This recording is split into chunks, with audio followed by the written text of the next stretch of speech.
¿Qué tal? Muchísimas gracias por la invitación. Buenas tardes con todos y un afectuoso saludo para aquellas personas que nos están escuchando el día de hoy.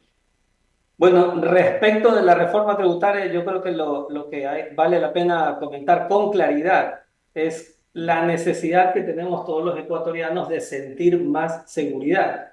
Y claro, como de alguna manera lo ha ofrecido el gobierno, parecería que estos tres puntos del IVA son una boya de salvación ante los problemas de inseguridad que vive nuestro país. Sin embargo, indiscutiblemente va a haber una afectación en cuanto al consumo. Ya no va a poder comprar lo mismo que compraba antes. Todo le costará un 3% más.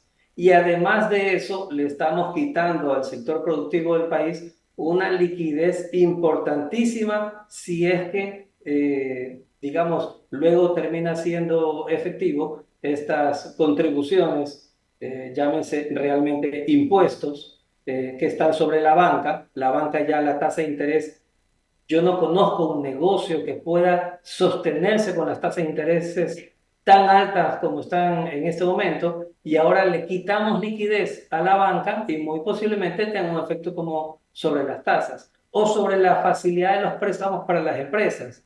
De la misma manera, dentro de la misma propuesta están los 3,5 por ciento adicional sobre la base impositiva del 2022. Ojo, de hace algún tiempo que las empresas tendrán que pagar también de forma adicional, restándole Está claro lo que más usted la señala, está liquidez de las claro, empresas. Juan ¿Perdón? Javier, está claro lo que usted señala con relación al impacto a las empresas, pero sí me gustaría también que aterricemos un poco el análisis en el sentido de si usted cree que el impacto por los 3 puntos porcentuales del IVA va a llegar a niveles que se va a contraer un poco las transacciones comerciales, compra-venta de productos.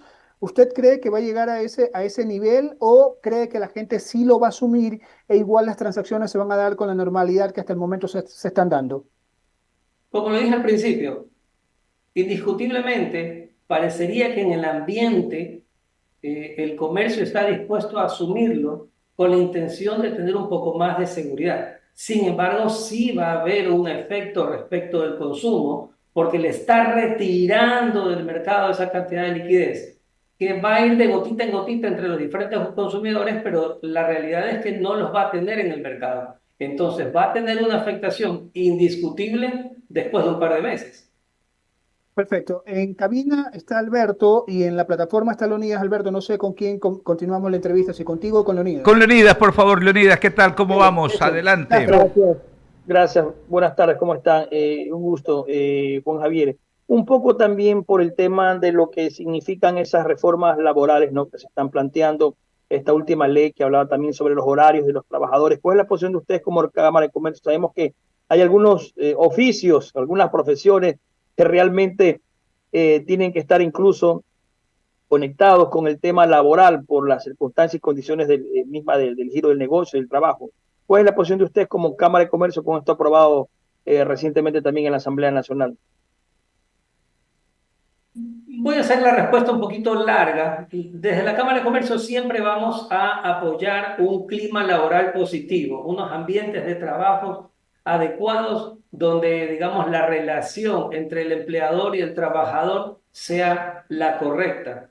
Sin embargo, de que propiciamos ese tipo de ambientes, realmente creemos que es un retroceso y un error por parte de la Asamblea, digamos, esta propuesta en ley que ya pasó por segundo debate y está en manos del presidente, es un error presentarla de la forma como ha sido presentada, porque dentro del paraguas del acoso laboral, esa es la palabra que no me salía, dentro del paraguas del acoso laboral, están realmente permitiendo que estas disposiciones se vayan más allá de lo que realmente se necesita. Están pretendiendo defender, digamos, el derecho del trabajador a la desconexión digital y en ese ambiente, en esta ley se empieza a hablar de un desacato del tiempo de descanso del trabajador y de los permisos, también de unos cambios de ocupación, presión sobre el trabajador. Pero todo esto de lo que se habla en esta ley ya está contemplado en el Código de Trabajo en este momento. Está contemplado en el Código de Trabajo, lo tengo aquí para no equivocarme, que respecto al acoso laboral se prevé ya una indemnización. Pero esta ley que está presentada crea un ambiente donde los inspectores podrían ellos de una forma medio discrecional decidir qué sí es acoso laboral y qué es violencia. Y todo esto no hace otra cosa sino realmente crear un ambiente de incertidumbre jurídica. Esa es la realidad. Una piedra más y una dificultad más para conseguir empleo en este país. En lugar de que la Asamblea debió preocuparse por crear un entorno donde sea más fácil conseguir trabajo, realmente lo que viene sucediendo es que este lujo, hoy es un lujo tener un trabajo adecuado, un trabajo donde le paguen todos sus beneficios laborales y además eso que esté debidamente afiliado al Seguro Social. Ese lujo hoy va a ser más lujoso todavía porque hay unos nuevos riesgos innecesarios para los empleadores que se están pretendiendo presentar a través de esta ley que le llaman de acoso laboral, pero que realmente no tiene nada nuevo y más bien crea incertidumbre. Juan Javier, y a propósito de este tema también que tiene que ver con lo aprobado en la Asamblea, también está el tema del trabajo por horas. ¿Creen ustedes que esa es una alternativa?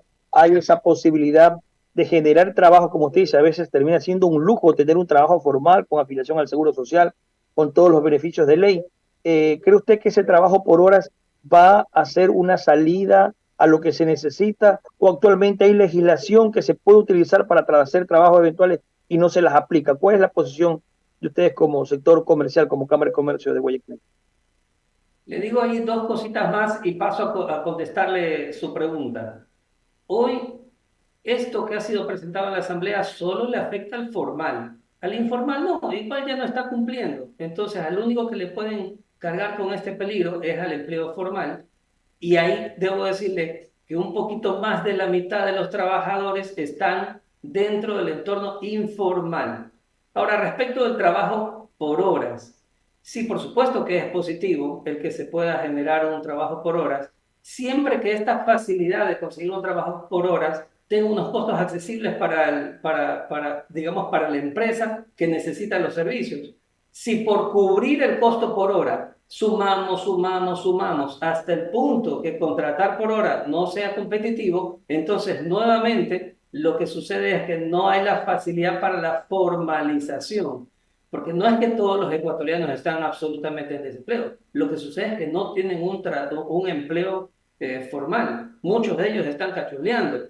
Y la otra cosa que es importante que se vive desde el lado del comercio es cuando vienen las personas y le dicen, porque eso sí lo tenemos que, las personas que hacemos empresa lo tenemos que entender. Vienen las personas y le dicen, consígame un trabajo. Yo estoy estudiando ingeniería, estoy estudiando arquitectura, consígame un trabajo de lo que sea, porque yo lo que deseo es trabajar. Y es que la realidad es que el ecuatoriano es una persona trabajadora que necesita empleo. Y lo que nos debería preocupar como país es crear un entorno donde haya la oportunidad de crear opciones para las diferentes personas. Y luego de que ya tengamos una posición privilegiada, una economía privilegiada, donde todos los ecuatorianos o la mayoría de los ecuatorianos estemos con pleno empleo, bueno, pues entonces nos empezamos a preocupar por estas otras situaciones que si bien son importantes y desde la Cámara de Comercio quiero insistir con ello, nos parece que es importantísimo el clima laboral, tampoco se permitan para tergiversar. Le voy a poner un ejemplo adicional. Hay decenas de trabajos en donde la comunicación eventual con un colaborador después de su jornada de empleo puede ser natural. Dígase alguien que trabaja en seguridad. Si hay una novedad en una compañía, este proyecto de ley no contempla la realidad de que aquellas personas que trabajan en seguridad tienen que ser comunicadas. De hecho, podría prestarse para que el día de mañana también hayan cientos de trabajadores que utilicen una ley tan abierta y tan imprecisa para exigir que tengan que tener consultas luego del trabajo. Realmente, desde nuestro punto de vista, no era necesario.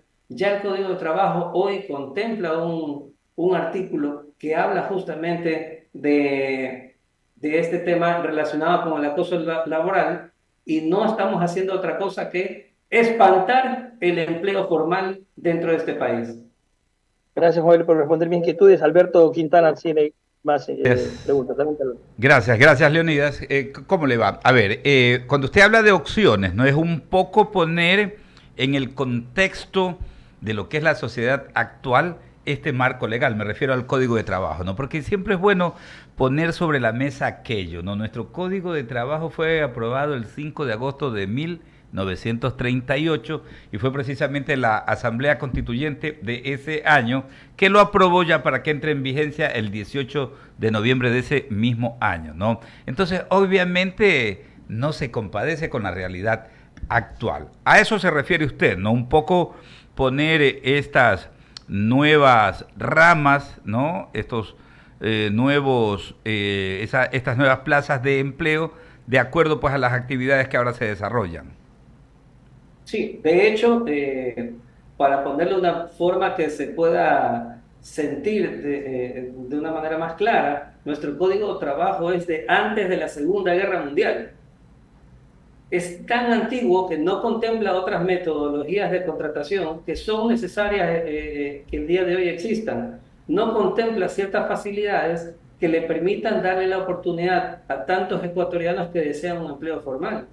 Y en lugar de preocuparnos de crear estas nuevas formas de trabajo, hoy el proyecto de ley que existente más bien crea un ambiente de incertidumbre para cualquier inversionista del Ecuador, haciendo que sea más difícil poco a poco que haya empleos formales en el Ecuador. Un detalle que no es menor es que además de lo que dije del artículo 173 del Código de Trabajo, donde ya se contempla el acoso laboral y ya están ahí cuáles son las sanciones para el acoso laboral, también el Ecuador está adherido a un convenio de la Organización Internacional de Trabajo, que es el convenio 190, donde especifica con claridad a qué se le puede llamar acoso. Pero en este momento, en el proyecto de ley, amplían el acoso laboral de una forma tal que realmente preocupa cómo el día de mañana puede esto de aquí terminar aterrizando ya en la práctica del día a día de la relación empleador-trabajador. Sí, yo me imagino, ¿no? Al gerente, al CEO de una empresa, ¿no? Se está incendiando la empresa, entonces hay que esperar, pues, mañana, 9 de la mañana, que es la hora de oficina, para que se pueda hacer algo para tratar de llevar adelante alguna iniciativa. O me imagino a un alcalde, por ejemplo, que tiene sus colaboradores amparados también por el Código de Trabajo, ¿no? Un alcalde que en una emergencia no puede llamar a los colaboradores pues ante las inundaciones y que se destruya la ciudad. Más o menos así quedarían las cosas, ¿no? Más o menos así. Y además de eso, sí existen pues soluciones en el código de trabajo que están relacionadas a estas necesidades de tiempo extra del colaborador. Se llama, como su nombre lo dice, horas extras, sean suplementarias o no. Entonces, lo único que tiene que hacer el trabajador con el empleador es ponerse de acuerdo respecto de este tiempo adicional, si es que ocasionalmente tiene que dárselo. Pero en la manera como se lo está planteando en este momento, realmente es penoso porque no hace otra cosa que quizás de manera un poco, me van a disculpar el término, populista, crear una propuesta de ley que más bien suena bien, pero que no aporta nada nuevo. Claro, ahí A eso es lo la- que uno al término del día puede pensar, ¿no? Los asambleístas y quienes están detrás de todo esto nunca han administrado ni siquiera la tienda del barrio, por un lado, y por otro lado lo que están pensando ya es en futuras elecciones y en el porcentaje del electorado joven, ¿no? Al cual terminan confundiendo, porque definitivamente esto no es una oportunidad y al término del día no es que va a ayudar a los jóvenes, simplemente no va a haber Alberto, las posibilidades de trabajo. Sí, Mauricio. Alberto, perdón que los interrumpa, estaba escuchando atentamente la pregunta que hacías y la respuesta de Juan Javier. Y sí, concuerdo que hay cosas que no son aplicables sencillamente. Alberto ponía dos ejemplos y puedo sumar muchos más. Uno de ellos, por ejemplo, un medio de comunicación, se presenta una noticia en la madrugada, ¿qué va a hacer? No la vamos a cubrir. Imposible. Pero así como también hay esas incoherencias, también hay casos, Juan Javier, y hay que a veces hacer un mea culpa, y no lo digo por ustedes, porque el empresario bueno, el empresario de aquellos que sí cumplen la ley, pues está bien que lo hagan. pero también hay de los otros, ¿no? Que de repente no reconocen o no quieren reconocer esas horas extras. Y quizá por ahí viene la interpretación de algunos asambleístas que han querido poner esto de esa forma, para de alguna manera tratar quizás de compensar, no sé, la verdad, quizás un poco atropelladamente, pero así como hay de los empresarios buenos que reconocen las horas extras, que la pagan según lo que dice la ley, hay otros que no las reconocen. Y eso también es conocido. Y es correcto, digamos que hay una realidad. Habrán, digamos, empleadores que atropellan a sus trabajadores y habrán también trabajadores que toman ventaja respecto de la empresa. Por eso desde la Cámara de Comercio siempre decimos que lo mejor son aquellos empleadores que se ponen en los zapatos del trabajador y aquel trabajador que se pone en la camiseta de la empresa. Eso es lo mejor, pero no podemos satanizar la relación del empleador con el trabajador, que tradicionalmente es buena. Desde la excepción están queriendo inventar una ley que realmente no es necesaria y que más bien quita las oportunidades de empleo. Imagínese usted una empresa multinacional con un texto como está aprobado en segundo debate en la Asamblea, donde ni siquiera dice cuáles son las sanciones, sino que dice que ya luego, esto es hasta medio inconstitucional, ya luego, mediante reglamento, se podrá disponer cuáles son las sanciones, sin especificar las sanciones siquiera. Una multinacional que quiere invertir en el Ecuador, donde las reglas no estén claras y ahora están menos claras todavía, se lo piensa dos veces. Y la única forma de preocuparnos por el empleo y conseguir más empleo en este país es o las empresas existentes crecen y producto del crecimiento contratan más personas, o bien inversión extranjera y producto de la inversión extranjera para hacer el giro de esos negocios hay contratación de personal. Pero con reglas que no estén claras, se lo piensan dos veces. A mí me gusta decir una frase que alguna vez la escuché, que no hay cosa más nerviosa que los dólares de un inversionista. Si un inversionista no tiene la certeza de dónde va a poner sus dólares y el riesgo que está tomando, prefiere no invertir en ese país y se va a otro lugar donde las reglas estén claras y donde la economía esté estable. Entonces, es penoso, porque ya en este momento está para veto presidencial, y es penoso que haya, digamos, escalado con el texto como se ha presentado al día de hoy. Definitivamente hay que buscar esos puntos de equilibrio en un tema tan sensible y sobre todo debe haber transparencia, debe de irse pues despejando cualquier halo de opacidad, ¿no? En un tema tan sensible como el que estamos anotando, porque abusos hay, lamentablemente, ¿no? Ahora se agarra esta costumbre, ¿no? A alguien se le murió el gatito, entonces tiene 3 días de duelo y no va a trabajar porque se murió el gatito. Entonces hay cosas que también sí rayan en lo insólito, ¿no? Como lo que señala Mauricio también, ¿no? A veces hay el abuso, ¿no? De algún empresario. También ya hay estas situaciones en las cuales pues nos agarramos de cualquier cosita, ¿no? Entonces es el legislador el que debe tener esa sabiduría para precisamente no estar pensando. Aquí lamentablemente nos corroe este gravísimo problema, el estar pensando ya en la futura elección, ¿no? Entonces, ojo que es más del 40% del electorado de los jóvenes. Entonces, vamos apuntando con esta medida clientelar y populista, que eso da voto. Lamentablemente, eso es lo que nos afecta como país. Queremos agradecerle muchísimo por su tiempo, por el espacio y por supuesto por estos conceptos que nos ha brindado en torno a un tema tan relevante. Juan Javier Sánchez es el presidente alterno de la Cámara de Comercio de Guayaquil. Muchísimas gracias. Muchísimas gracias también a ustedes por la invitación y nuevamente un saludo a quienes nos escuchan. Son las 17:56, mi querida Wendy.